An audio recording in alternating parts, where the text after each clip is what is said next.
Hello and welcome to Storied San Francisco. I'm your host, Jeff Hunt. All throughout September, we're focusing on small business owners. Some are new to the show, and some are revisits with past guests. This episode is a little different from that.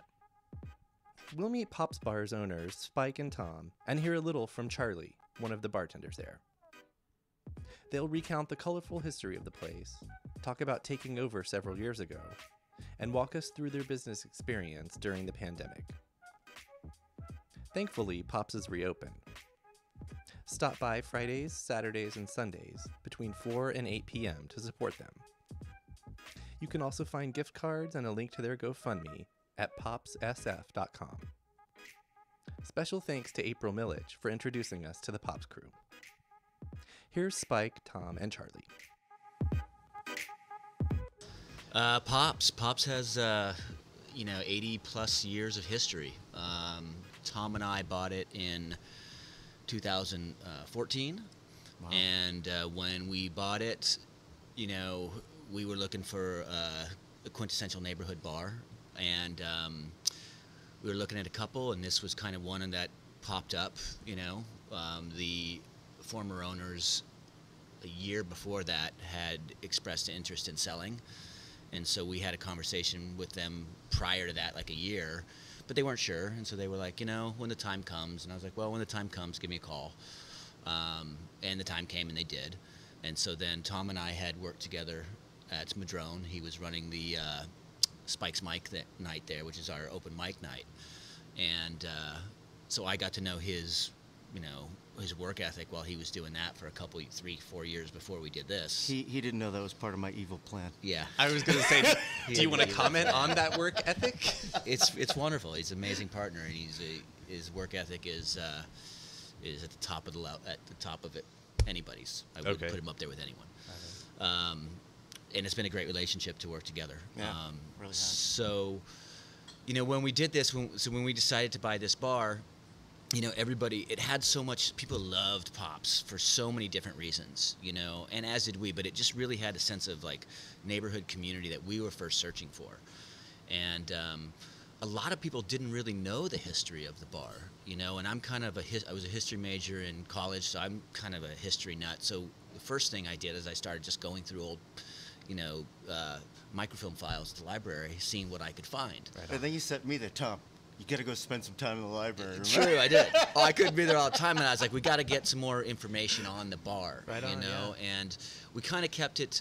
At the time, everybody was worried about people coming in and turning into a fancy cocktail bar, and so it's like we knew we weren't going to do that, but we wanted more, more history to what the bar meant, so we kind of waited. I was going to ask, did any of the three of you, not necessarily frequently come here, but like, did you? Had you been to the bar before? I had been here many, many times. Yeah, so yeah. Frequent?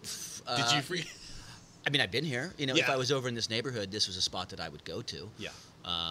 It wasn't frequenting because I lived in a different neighborhood. Right. But I've been here, over the 20 plus, I've been here since 1992. And over those years, I'd been here 100 plus times. So you had a sense of personal history with the place. You had a sense of what it was. Absolutely. And then you dug back further. And so then how you far dug back did you find? The first little clip I found was from the newspaper in I think it was 1951. Yes. And it was a couple guys playing cards or dice. I can't remember specifically what it was at Aquatic Park, and it's on the wall. It's on the wall right over there. And they named the guys, and it was one was Vernon Adkins, a jazz player. Another was I forget. I'd have to read it, and then but it said Jack O'Connor, and Jack O'Connor. The story it had at the time was the bar was called Pops because he was a World War II fighter pilot, came back from the war, and his dad bought him the bar to start a career, so hence the name Pops. And that's the story that was out there at that time. What congratulations, you won the war, here's a bar.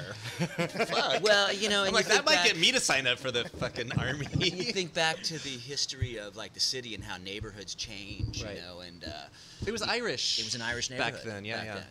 And so that was like the first thing. So we're like, wow, this bar's from 1947 was when we thought. Okay. And then as some press started to get out, and then one day a guy came in and he was like, yeah, no, my grandfather or my great grandfather was the original owner. And I'm like, well, what's your story? And he's like, oh, it's Saxenheimer, Carl Saxenheimer. And they owned it prior to Prohibition. Okay. And I'm like, okay, do you have any proof or anything? And he's like, no, I mean, family stories and stuff like that. So then it was like, then one day, I remember we found that picture. I think Tom found that picture in the library documents, and that was from 1941. So now we had proof of the sign and the existence of the bar from 1941. So then we were like trying to dig back, and there was another weird time. I was at a restaurant one time, and the waitress comes up to me, and I'm with my kids, and she goes, hey, are you one of the guys that's buying Pops? And I'm like, yeah. And she goes, I have a family friend whose grandfather was one of the owners. I'm like, oh, what was his name? And she tells me his name, and he was the owners after O'Connor. So he bought the bar from O'Connor. He married the daughter. He left the bar because he married the daughter of the original St. Francis owner, and they didn't want him to be in the bar business because he was drinking too much, so they got him out. So, and I'm like, okay. And she gives me his number. So I call him up one day, and he just starts spilling the beans. This is the grandfather? This is the grandfather. Well, one of the grandfathers. Third owner, who was in his, Right. at this point, he's in his 90s. Yeah. And he was spot on, coherent, and everything. And he verified the Saxenheimer story as him being Pops. He goes, because O'Connor's bought it from the Saxenheimer guy. But the Saxenheimer guy, he's like, had to get out for whatever reasons.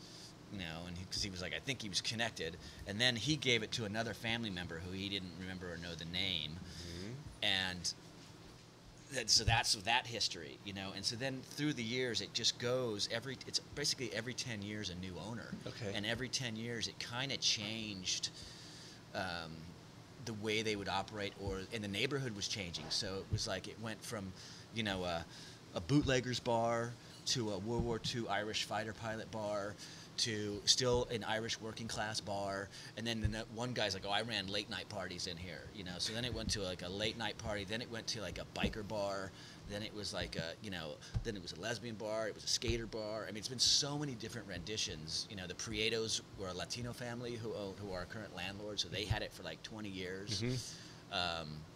It's just continually evolved. Do you know what it was called? The Saxenheimers? Always Pops. They called it Pops. Always Pops. Okay. Always Wow. Pops. And the Pop sign. Clubhouse, right? It was originally called Pop's Clubhouse. Yeah. Because you could, it had issues with Prohibition, which is the clubhouse name. So, Right. There's.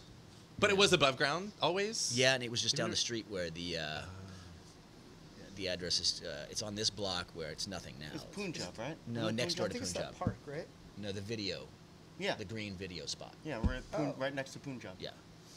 And then in the 70s, they moved it here. Okay. So 1971, it moved to this location. And we've got a picture of the permit that they filed with the city for moving the sign over Yeah. there too. So. Oh. Yeah. So The one out there now. So the sign was is existing. moved. Yes. Yeah. Okay. Fuck yeah. Is that the same sign that's in the picture back No. there? No. That sign was somewhere, we don't know when that one changed, and then at some point they did the neon sign. We only know that it got moved, and they had to get a permit because we found that paperwork. So there's a lot of stuff that we found, and then, other things I found in The Fallen Angel. There's a movie from the 50s where there was a sign of Pops in the background. It was in Pursuit of Happiness randomly. My daughter pointed it out to Right. me. She's like, oh, look at that. And I was like, so there's always been, pieces of it, and it's never changed names. Did y'all find any archives, any kind of information in the place when you came in, or A dead rat, a really big one. like had been there since the beginning? No, not really. I mean, the place needed a lot of love. Okay. It was really in bad shape. Okay. And when we decided to take it over, we thought, well, we're going to hopefully do this for a long time, so let's put some money into it. And I wouldn't say a restoration, because a bar that's had so many different renditions of styles and people owning it has always been different. So Right. what we tried to do is, create something that looked like it had been here. So we tried to like, okay, well, let's build the bar in the style of what an Art Deco bar would be, and let's keep the 1970s linoleum floor, and try not to do too much to it, and just let it be like it's a bar that's like it is, that's been lived in, but one that's current and that we can actually work in. Right. I'm gonna call your efforts successful. Thanks. And so that went on for 5-ish, 6-ish years. So can we talk about the dreaded subject of 2020? And or I guess I should ask, like, how were things going over that span of time? We were doing great. Yeah. We'd spent, I think, the first year kind of like letting people know what our intent was in the neighborhood and building clientele. And I think it just continued to grow. And then the addition of like great bartenders like Charlie, and what Tom's done here on a daily basis, it's continued. I think we still had room for growth, but I would say we were, it exceeded my expectations of what a bar this size in a small neighborhood could do. Not just, and let me be honest, not just monetarily. I mean, the importance of a bar, if done right, is incredible to every neighborhood. And so I really do. We had a lot of work to go fiscally. We had a lot of work to go with how we were contributing into the neighborhood, but things were going great. And like you said, the dreaded date came and kind of put a halt on everything. And was this your first time to own a bar? Yeah. Or part own? Yeah. Yeah. Okay, so you were getting into this whole It was unknown world. It was all trial like, by fire, and luckily I've got the best bar owner as a partner to my left, right? And so anytime I had a question, and sometimes when I didn't, I learned a lesson. So, right on. But I think what is really good about what a good partnership is just people being able to listen, express their differences, and then let people grow as individuals. I mean, it's good in a partnership. It's good as people supervisors. It's good as bartenders. I mean, that's just a good way to try to partner with people. Right on. So, would you say things were going well? Yeah. Yeah, definitely. And then, what happened? No. Not that things aren't going well, but things change. So like, walk us through as owners, getting, and please share as much as you want and are comfortable with. But like, we talked a little bit about some of the stuff between the city and walk us through that history. I think every single bar and every single small business is in a different situation based on their specific relationships and the contractual obligations that they're in, their previous debt, their cash flow. So no two businesses are alike. Right. With regards to this specific business, I think prior to the pandemic, getting into the bar business and Tom and I discussed this, was so expensive that it was practically no longer worthwhile or even remotely profitable. Right. It almost didn't. The it numbers just didn't, almost didn't work out for this bar. Right. For a bar this size, it was about to become obsolete prior to the pandemic. Right. Because you can't go into a bar, and little bars like this, they were going for $500,000 that were just, shitholes. I don't know if but it's just like, just bad. And you're like, that just doesn't make sense, because you're not going to make that money back. So why would you do that as a business standpoint? It just makes no sense. So we got in just at the time where it was still expensive, but not as expensive. And when we did that, we also borrowed money in SBA loan to fix it up, because we had 15 years to make the money back. So for us, it was a worthwhile venture, and we wanted it to be an operable space and grow for 15 years. So we were kind of chipping away at our debt prior to this and doing exactly the pace that we wanted to be at. So we were right on target, and we still have debt remaining from that to pay off. And to be honest, I was looking forward to Tom. I go, I can't wait till we pay that we only got so much left, and we do. just had that conversation. Just going to be the best day Yeah. because you're paying it off, and you're also getting taxed on the money you're paying off. So it's like when you look on that, you're like, whoa, how does this thing work? Yeah. So we were talking about that, and things were on pace to do that, and we were still growing. Then it hits, and in the beginning, I was not as much worried about this bar as I was my other bar because the expenses were a little bit more solvent here. Okay. But still, take the time to close, reset yourself, fix what needs to be fixed. We had just closed in September to fix the floor and to do things that we needed to do. So we had already fixed everything that needed to be fixed in here. So we didn't have to do that. So for this, it was a hiatus. Okay. Then you're trying to figure out, what do? We got great staff, and they've been good to us. So it was like, okay, it's going to be short. It's going to be 6 weeks. That's your mind frame. I remember that. Let's take care of the staff. Yeah. Let's make sure that they're doing okay. We're going to be fine. How many bartenders and backs do you have? Like, how big is your staff? Just 17 people. 17 people. At this bar? Yeah. Awesome. Because Okay. your doormen, your bartenders, Right. and everybody works mixed shifts. And you guys were 7 days a week? 7 days a week from 6 a.m. to 2 a.m. Yeah. 20-hour bar. Yeah. Okay. 24 It's hours when you 24 consider the hours, cleaners. really. Yeah. The There's 17 always actually something seems going low on. Yeah. for that kind of operation. Okay, got it. So we were trying to think of them, and it's like, okay, well, we offered, back sick pay and tried to really make sure they were doing okay. Then it was like helping everybody transition to getting unemployment. Then it's a matter of, all right, where do we stand in this situation?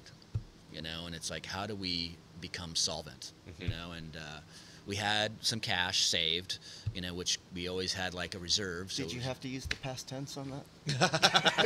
It's definitely past tense.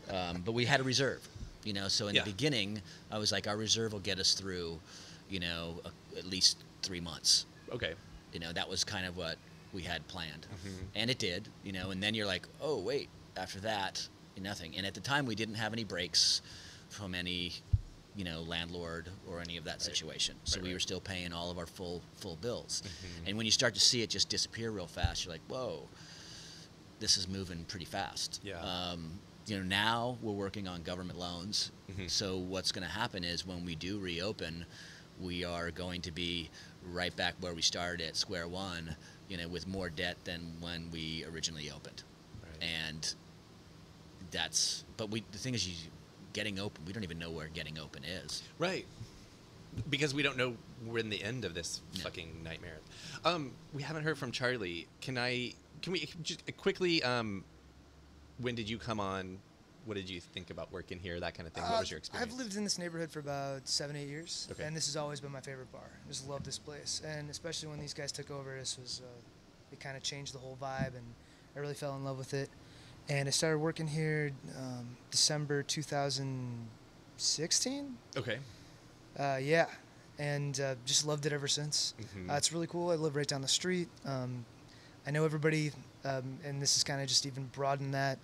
Really gotten connected with the community and made some really great friends.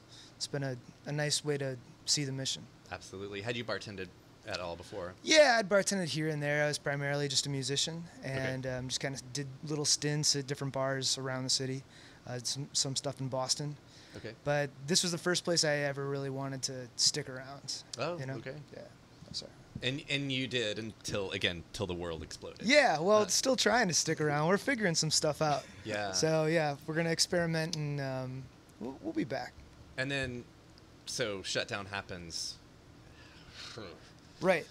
So I think we took a couple weeks off and kind of wrung our hands for a little bit, and then just got right back to work trying to think of different ways that we could reopen and figure out a way to keep people involved, keep the community that's already here happy, make it still a gathering place where people still feel safe. And Tom and I sat down and just met at least once a week, coming up with ideas. It's tricky because nobody knew what we were doing. I mean, no bars knew what they were doing. Right. Just had to get creative with it. Yeah, I think I've seen stuff that you, Spike, have done on social media and other things like that. So was that part of like what you're saying, like the awareness, like just letting people know, like we're still here trying to figure this shit out. Yeah, you still want to let people know you're here so that Yeah. when we eventually can come back to it, people don't forget you, and Right. you know, and still you can still work on the relationship even though you're not physically in front of each other. You know, you're whatever the new word is, but you're still in front of each other. You just have to like keep your name. Well, and I noticed, correct me if I'm wrong, but like a lot of the videos I've seen of you, like you start off with you're pouring yourself a drink. It's like, Oh, like let's- he's talking That's about me. him. was that you? Yeah. Okay. People do this all the time. And I was looking Sorry, at you white- going, sorry, I white almost guys. wore my hat. Yeah. Like, Yeah.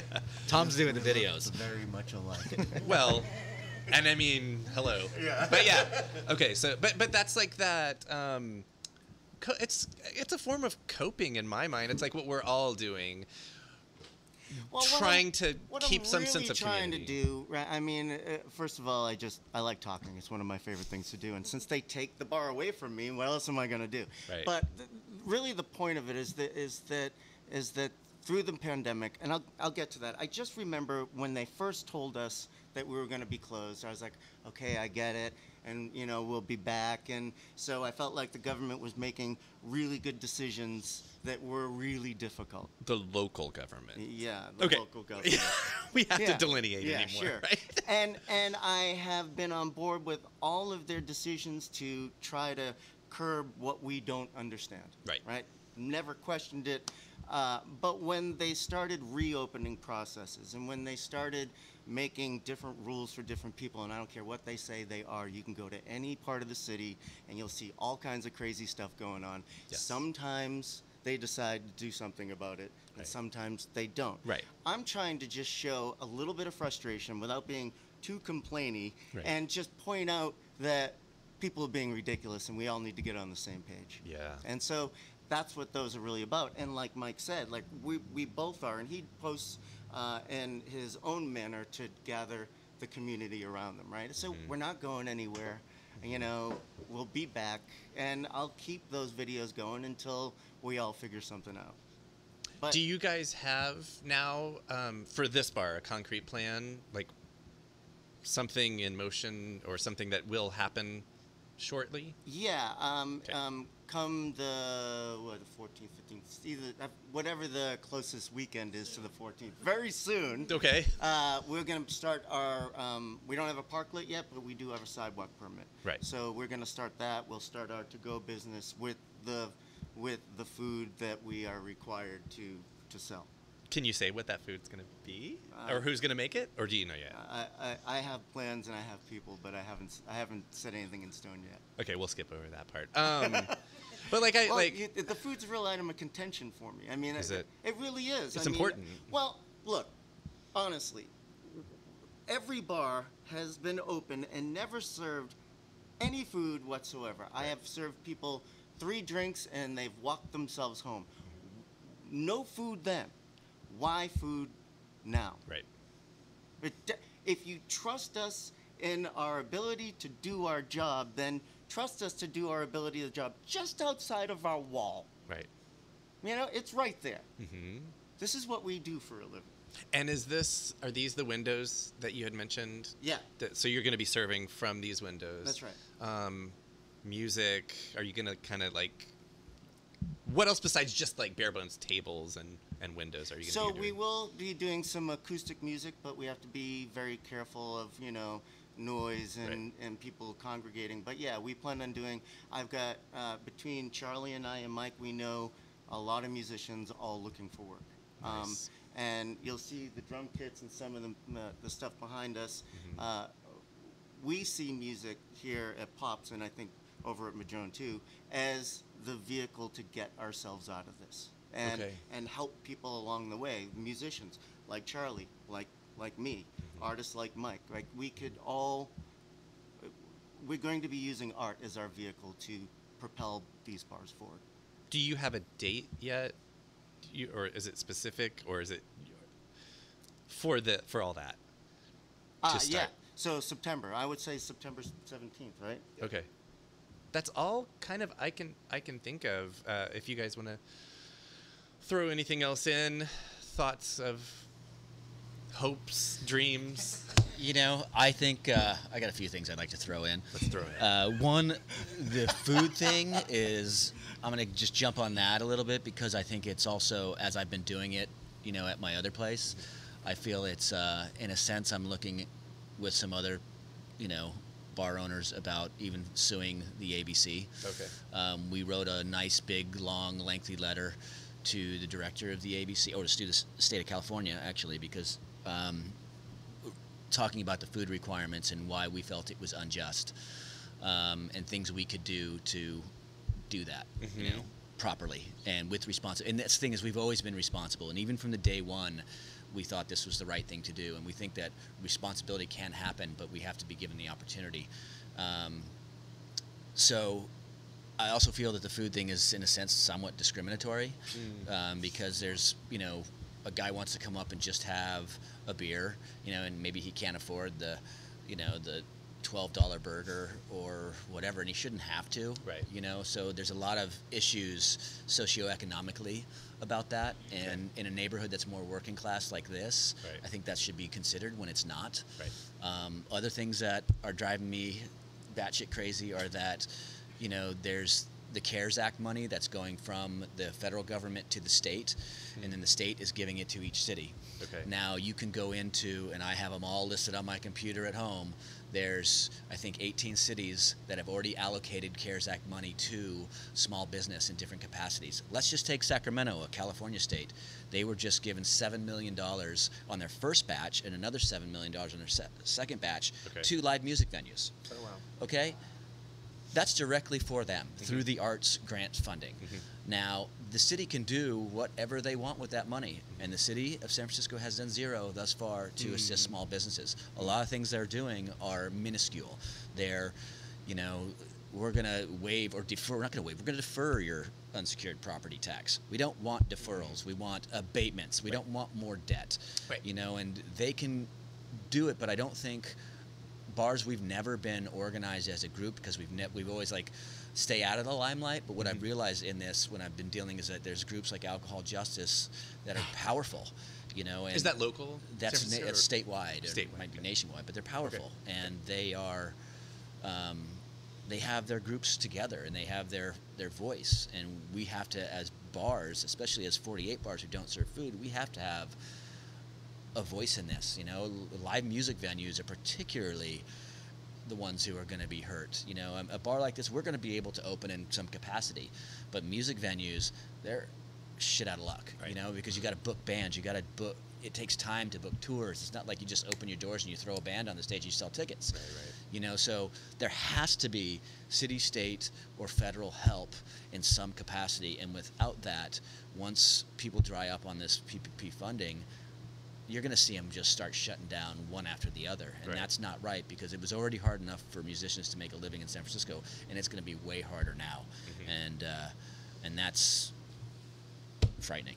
They've just been putting Band-Aids on bullet holes without actually like looking at the real issues. You know, the real. Right. I mean, every business has been affected. You know, but if you're just going to hand out money to business, it's look at. You have our tax records. You know, you can look exactly at full loss. I mean. Right. You know, it doesn't have to be this rampant fraud that's going on. It's like, okay, like hair salons, you know, gyms, bars, for instance, you know, where those are 100% closures. Right. Then you can look at businesses that are 50%, or, you know, some restaurants have actually, you know, changed their, you know, mode to go, and like pizza places that are actually doing better. I've heard of wine shops that are doing better. Yeah, some are, Yeah. you know, and that's great Yeah. for those who have been able to pivot, or places who are lucky enough to have outside spaces that work for them. But it should be based on loss. It shouldn't be just half-heartedly put out there. Right. You know. When I read the other day that London Bream makes $450,000 a year, I nearly puked. And I thought to myself,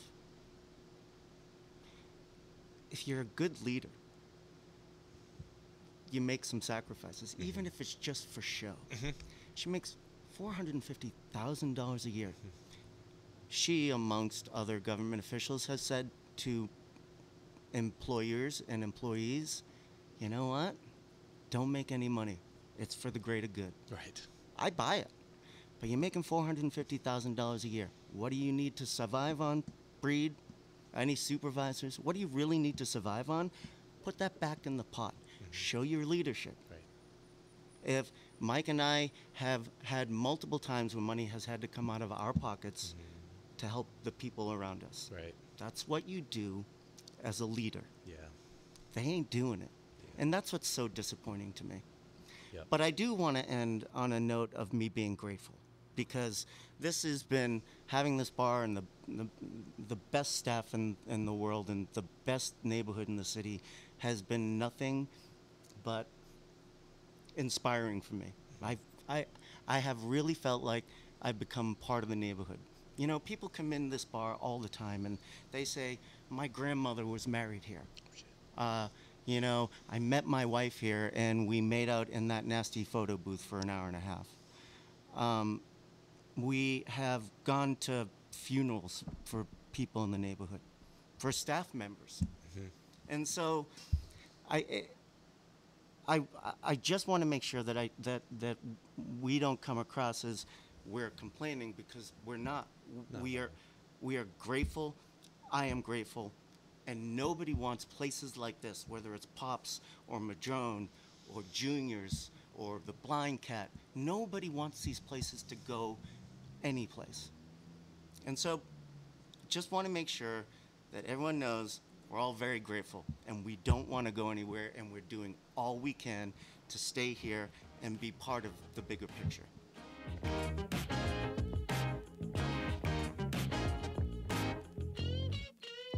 That was Spike, Tom, and Charlie of Pop's Bar. In our next special episode, we'll hear from Mark Bishke of The Stud in 48 Hills. Look for that podcast on Monday. And on the next regular episode of Storied San Francisco, we'll get to know 111 Mena owners Michelle Delaney and Alex Kivelstedt.